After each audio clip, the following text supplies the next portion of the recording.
pueda echar abajo en cualquier traste de gobierno y provocar un cambio drástico, ¿de acuerdo?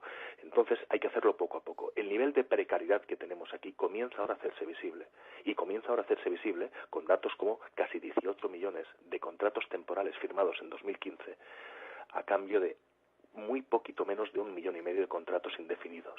¿De acuerdo? En este país, durante el 2015, se han firmado casi 18 millones de contratos temporales y solamente 1,5 millones de contratos indefinidos. Esta tendencia cada vez va a ir agravándose, cada vez se va a ir diferenciando más y la precarización en salario cada vez va a ser más evidente y más honda. Bueno, esto que estás comentando, claro, al final nos lleva a el ejemplo de la rana, ¿no? En el agua caliente, cómo hervir la rana. Si tú pones, claro, que es como se inician todos los cambios realmente. Si alguien quiere influir en la sociedad, claro, pues lo tiene que hacer poquito a poco. Ya sabemos esto de, ¿no? El ejemplo de la rana. Si echas una rana a un pote de caldo hirviendo, la rana saltará, por supuesto, por la impresión que le da ese cambio de temperatura, ¿no? Y sin embargo, si consigues, ¿no? Que esa misma rana meterla en una cazuela y ir subiendo poco a poco la temperatura, al final la rana se queda en el agua y termina por hervirse y morir hervida porque no se da cuenta o asume esos cambios de poco a poco como lógicos, o bueno, por lo menos los aguanta hasta que muere hervida, ¿no? Y es interesante esto que estás diciendo, la precarización, ponerla o contextualizar el hecho de que todos los mercados se van precarizando, básicamente con la desaparición, por ejemplo, ¿no? La desaparición de lo que han sido los convenios colectivos o esa gran idea, ¿no? Que fue desde, si no me equivoco, prácticamente a partir del 2010, en la cual la idea era pues la desaparición básicamente automática, ¿no? De la prórroga automática de un convenio, ¿no? Si no se alcanzaba un acuerdo, y luego la desaparición de los diferentes, ¿no? Convenios colectivos, incluso los convenios colectivos generales, que trajo en este país un caos impresionante y que todavía está por abordar, pero que es una de las grandes ideas que se están llevando a cabo, que nos va a traer el TTIP, que es eso, la desaparición de los convenios colectivos. Es decir, que cada trabajador va a estar ahí, ¿no? En el desierto, o va a estar ahí en la jungla, luchando por sí mismo, sin que ya haya fuerza colectiva que le apoye en sus derechos. Quiero decirte, vamos hacia la precarización y todavía la gente sigue pensando que esto puede mejorar sin que cambiemos realmente la estructura profunda del sistema. O sea, es decir, sin que realmente digamos, no señores, es que ni Maastricht, ni Lisboa, es decir, ni París, que no, que esto no nos sirve, que esta Europa no sirve, que las ideas que trae Estados Unidos con el TTIP no sirven, y que esto o lo cambiamos y lo tiramos a la basura y lo regeneramos, lo cambiamos, lo regeneramos, no regenerar, perdón, lo tiramos a la basura y lo reestructuramos, o nos vamos a ver abocados a realmente, pues eso, ya no precarización, sino al desastre absoluto. ¿Sigue incidiendo entonces, Antonio, en este poco a poco? ¿Y cómo se ha precarizado o cómo se precarizan otros mercados? Porque nos hablas del español, por ejemplo. Yo creo que aquí lo tenemos claro. Es decir, aquí ya somos, bueno, pues eso, ya lo tenemos claro. El país de servicios endeudado que va a dar servicios pues eso, a los jubilados de otros países. Ya ha quedado claro, ¿no? Pero, ¿y cómo se precarizan otros mercados? ¿Qué ha pasado por el resto de Europa, por ejemplo? La palabra precarizar significa temporalizar, es decir, precario significa en una condición insuficiente, en una condición deficiente, es decir, en una condición temporal. Tú te referías antes, permíteme que haga un inciso, te referías antes a la palabra negociación colectiva.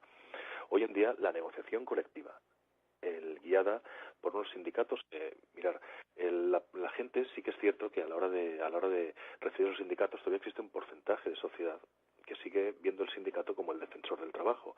El sindicato no es el defensor del trabajo. El sindicato es el defensor del trabajador sobre el papel. ¿De acuerdo? Sobre el papel. Es decir, el sindicato, puestos a hacer un juego teórico, el sindicato, a la hora de decirle, es decir, sin ir más lejos, tú viste el ejemplo en Iberia, cuando los sindicatos se sentaron y le dijeron, mira, pues antes que echar a 3.000, pues mira, tenemos que llegar a esta conclusión, llegamos a 1.500. Es decir, los sindicatos, hoy en día, la negociación colectiva, ¿de acuerdo? Con o sin sindicatos, ¿de acuerdo? Los sindicatos son solamente, es decir, no son necesarios para nada, y mucho menos sindicatos que tengan sus cuotas, que absorban sus cuotas por parte del presupuesto del Estado. No es necesario. La fortaleza de un sindicato la da el número, número, ¿de acuerdo? Si su número le quiere dar fuerza, le tiene que otorgar fuerza ilimitada, pero no los presupuestos generales del Estado, ¿de acuerdo? Porque hacen al sindicato bailar con la persona que quieran, es decir, se llame un partido político u otro, es decir, ser dependiente, con lo cual el sindicato, perdón, no tiene ningún tipo de fuerza. La misma fuerza que hoy en día perdió la negociación colectiva. Si os fijáis, cualquier parte patronal a la hora de airear sus mantras, a la hora de airear que para mejorar el empleo, que para ir mejorando las condiciones es necesario flexibilizar, es necesario quitar, precarizar, ellos nunca van a emplear la palabra precario, que es necesario ir relajando el control, la normativa sobre el contrato, sobre el despido, sobre el salario mínimo, etcétera, ¿de acuerdo? Ellos siempre dicen que los agentes salariales tienen que llegar a un acuerdo siempre acorde a empresa y acorde a negociación, es decir, acorde a las negociaciones, a convenios colectivos, etcétera. Hoy en día los convenios colectivos, es decir, la negociación, ¿de acuerdo? La negociación con la empresa no tiene ningún tipo de valor, es un instrumento que baila al son de la empresa, ¿de acuerdo? No tiene ningún tipo de valor, es totalmente maleable. Es decir, hoy en día la negociación colectiva es un instrumento con escasísima capacidad para modificar o para llegar a acuerdos. Escasísima. ¿Por qué? Porque la capacidad, es decir, la fuerza del trabajo, la fuerza del trabajador es tan debilitada, sea tan debilitada, que en esa negociación, ya de por sí maniatada, y que no lo olvida nadie, maniatada, y si no sorprende, solamente tenéis que ir mirando los acuerdos sectoriales, acuerdos colectivos, a nivel nacional, a nivel sectorial, que se han ido firmando, y veréis como mucho, únicamente logran contener ya no la precarización, sino contener las condiciones, porque la gran mayoría lo que están haciendo es bajar las condiciones anteriores, es decir, estás firmando condiciones inferiores, porque no existe ninguna capacidad de negociación, y porque hoy en día la negociación colectiva es un instrumento más de la parte empresarial, y aunque esto suene un poco distante o raro, es así, ¿de acuerdo? Entonces, a la hora de negociar, lo que se hace es intentar eliminar cualquier control, pero no de negociación colectiva, porque el trabajador asume una posición débil, ¿entiendes? Y en esta parte, que nadie caiga en la demagogia de decir que estamos tratando al empresario de malo y al trabajador de bueno. Trabajadores los hay, vagos y malos, para parar un tren. Hay trabajadores que intentan cobrar mucho sin hacer nada. Hay trabajadores que miran por su interés y hunden el interés de la empresa. De esos hay muchos, y para parar un tren. Pero no dejan de ser la parte débil, ¿de acuerdo? Tampoco estamos hablando de empresarios buenos, ni de empresarios malos que quieren explotar y digamos, y tratar como el esclavo al trabajador. Vamos a quitar de este juego teórico, vamos a quitar al trabajador malo y al empresario malo, ¿de acuerdo? Y nos quedamos solamente con empresario y trabajador neutros, ¿de acuerdo? Los intereses que mueven a uno y a otro de partida son intereses diferentes. El empresario quiere obtener un beneficio, y el trabajador quiere obtener el mayor salario, con lo cual ya de partida tenemos intereses que divergen. El modo en el que esos intereses divergen, ¿de acuerdo?, o convergen, o pueden estar más asociados, da lugar a una mayor eficacia, una mayor innovación, productividad, o da lugar a una mayor explotación, ¿de acuerdo?, un mayor enfrentamiento entre ambas partes. Sea como sea ese enfrentamiento, la negociación entre parte débil, que es el trabajador, porque tiene más dependencia, y porque si no obtiene un fruto de ingresos, no puede seguir viviendo y cae en la pobreza, ¿de acuerdo? Una pobreza en la que en Estados Unidos, sin ir más lejos, tenemos a 55 millones de personas, que nadie lo olvide. Cada vez que escucháis el gurú de Ciudadanos, el señor Garicano, o el señor Rayo, o el señor, no me acuerdo ya del otro nombre, que también es bastante curioso, ¿de acuerdo? Cada vez que escucháis a estos gurús económicos que aparecieron en la era de los años 60, para formar shows televisivos, igual que hoy en día veis Gran Hermano o todos estos tipos de shows televisivos con estos señores mediáticos que captan atención, te están vendiendo el horóscopo igual que te lo vendía antes Aramis Fuster o cualquier timador de estos. Lo que te están haciendo es contarte cosas que te seducen por el tecnicismo de la forma que hablan. Te están diciendo que igual baja, que hay un ciclo recesivo, que está subiendo esta materia prima, que la deuda, que el futuro. Te hablan siempre del futuro. Y tú lo que intentas, cualquier persona intentamos que nos digan cosas buenas del futuro. Decirnos qué es lo que nos va a pasar. Porque estamos tan inseguros de nosotros mismos y hemos tenido tal debilidad y somos tan dependientes que no somos capaces de manejar nuestro futuro. Y perdón, Antonio, entonces, pero ¿y cuál va a ser, entonces, Antonio, cuál va a ser el futuro?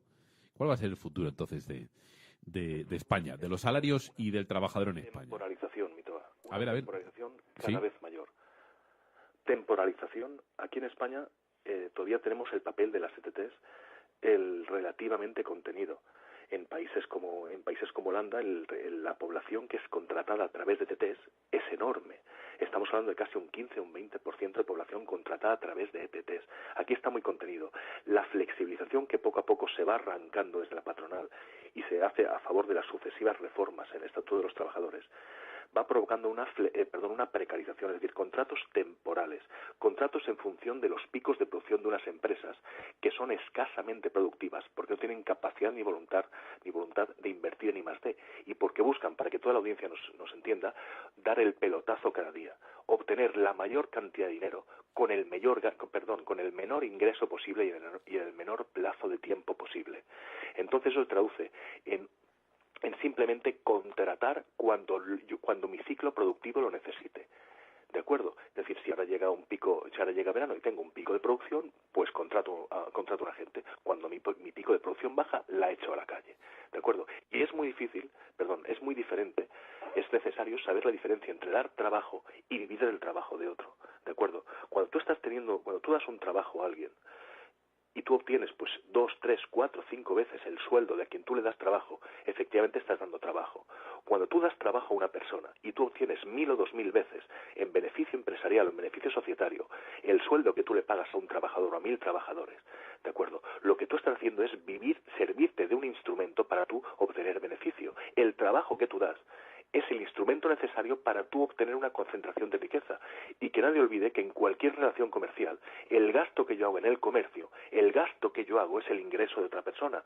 Con lo cual la concentración excesiva, llámese codicio, llámese simplemente falla de mercado, ¿de acuerdo? La concentración excesiva en pocas manos lo que hace es simplemente monopolizar, crear cada vez estructuras más débiles a nivel productivo, similares a las que había en España en el año 1700, que con el 85% de tierras en manos de 4 personas, ¿de acuerdo? En manos de 4 nobles, 4 reyes y 4 curas, ¿de acuerdo? En manos de estas personas, y de ese 85% de tierras, solamente el 55% de tierras estaba explotado, y el resto se estaba dejando morir, sin explotar, sin producir. Exactamente igual ocurre con el monopolio económico, solo que aquí sí que se pone a funcionar, pero no creando nuevas empresas, sino que lo que hace es especular, se especula financieramente con el dinero. Ya no es rentable crear una empresa nueva, ya la monopolizo yo.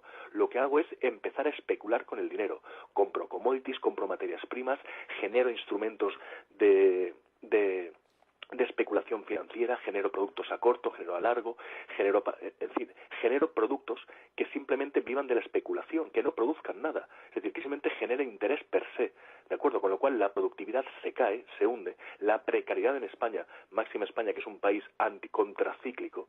¿Qué significa contracíclico? Contracíclico significa que España, cuando existe épocas recesivas, cuando entramos en crisis, en épocas de baja producción, en España la productividad aumenta. Y cuando estamos en épocas de expansión, en épocas de bonanza, nuestra productividad decae. ¿Por qué se produce esto? Se produce porque nosotros, es decir, las empresas españolas, su producción está basada en métodos arcaicos, en métodos escasamente productivos, faltos de eficiencia, no se invierte en I+D, y lo que se produce cosas de muy poco valor.